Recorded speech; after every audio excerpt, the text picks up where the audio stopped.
കാണുക നാട്ടുരാജ്യ ന്യൂസ് നിങ്ങളുടെ വിരൽത്തുമ്പിൽ.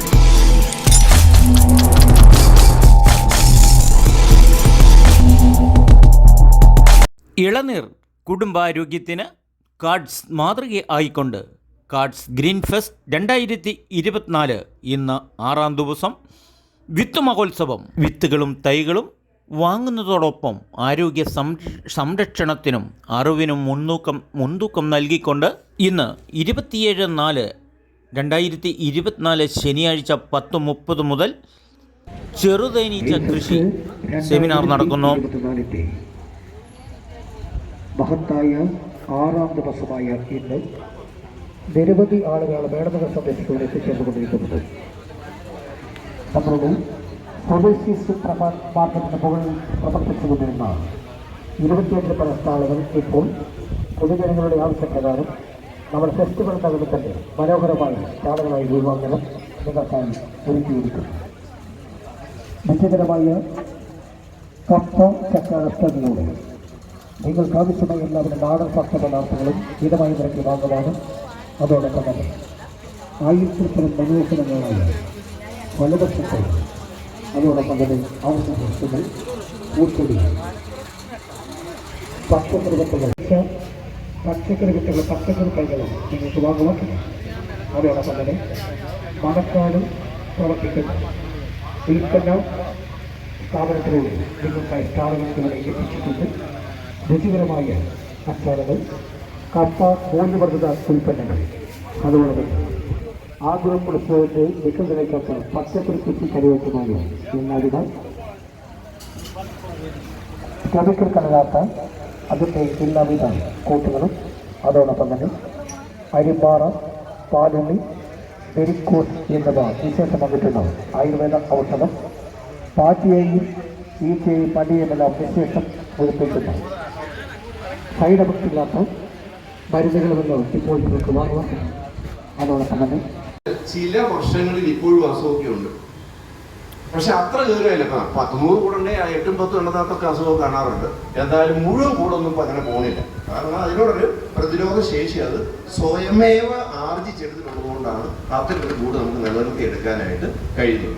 ഈ 4 ഇനം തേനീച്ച, എപ്പിസ് ഡോഴ്സെറ്റ, എപ്പിസ് ഫ്ലോറിയ, എപ്പിസ് അറാന ഇൻഡിക, എപ്പിസ് മെല്ലിഫറ, ഈ 4 ഇനവും എപ്പിസ് എന്ന വിഭാഗത്തിൽ പെടുന്നവയാണ്.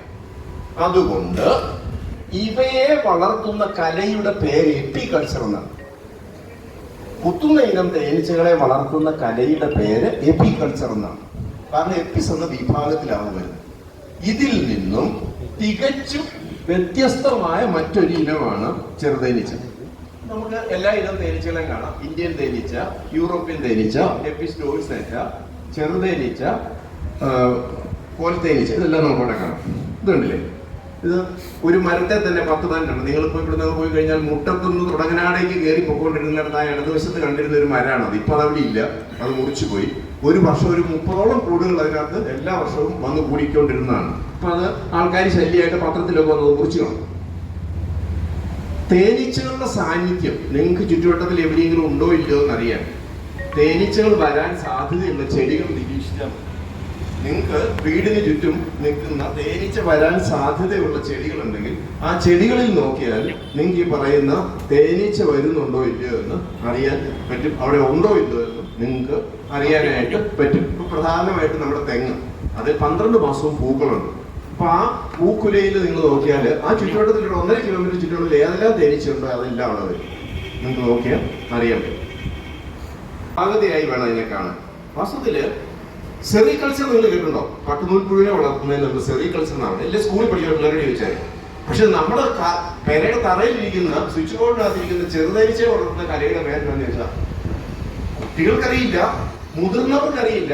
നിങ്ങളുടെ അഗ്രികൾച്ചർ ഓഫീസറോട് നിങ്ങൾ ചോദിച്ചാൽ അറിയില്ല. കാരണം ഞാൻ അഗ്രികൾച്ചറൽ യൂണിവേഴ്സിറ്റി ക്ലാസ് എടുക്കാൻ പോയിട്ടുണ്ട്. അവിടെ ക്ലാസ് എടുക്കാനായിട്ട് നമ്മൾ ചെല്ലുമ്പോൾ അവരോട് ചോദിച്ചപ്പോൾ അവർ കേട്ടിട്ടില്ല. അങ്ങനെ അപ്പോൾ നമ്മുടെ സിസ്റ്റത്തിന്റെ ഒരു തകരാറാണ്. പഠിക്കേണ്ട ഒരു കാര്യത്തെ കുറിച്ച് നമ്മൾ പഠിപ്പിച്ചു പോകുന്നില്ല. നമ്മൾ അത്ര ഫെമിലിയർ ആയ ഒരു സാധനമാണ്, പക്ഷെ നമ്മൾ ആരും അതിന് പ്രാധാന്യം കൊടുക്കുന്നില്ല. വെളിപ്പൊളിക്കൾച്ചർ പേര് നിങ്ങൾ കേട്ടിട്ടുണ്ടായിരിക്കും. അപ്പോൾ കേട്ടിട്ടുണ്ടാവും. കാരണം പലയിടത്തൊക്കെ മാസികയിലോ മറ്റേ യൂട്യൂബിലോ കണ്ടിട്ട് അല്ല അത് കേൾക്കണ പോലും പഠിപ്പിക്കുന്നില്ല. അപ്പൊ ഇത് ഇന്ത്യയിൽ മാത്രമേ ഈ പ്രശ്നമുള്ളൂ. നിങ്ങൾ ബ്രസീലിൽ ചെന്നാൽ, പാപ്പുവ ന്യൂഗിനിയയിൽ ചെന്നാൽ, തെക്കേ അമേരിക്കൻ രാജ്യങ്ങളിൽ ചെന്നാൽ, ഓസ്ട്രേലിയയിൽ ചെന്നാൽ കുട്ടികളോട് പോലും മെല്ലിപ്പോളി കൾച്ചർ എന്താണെന്ന് വെച്ചാൽ അവർക്കറിയാം.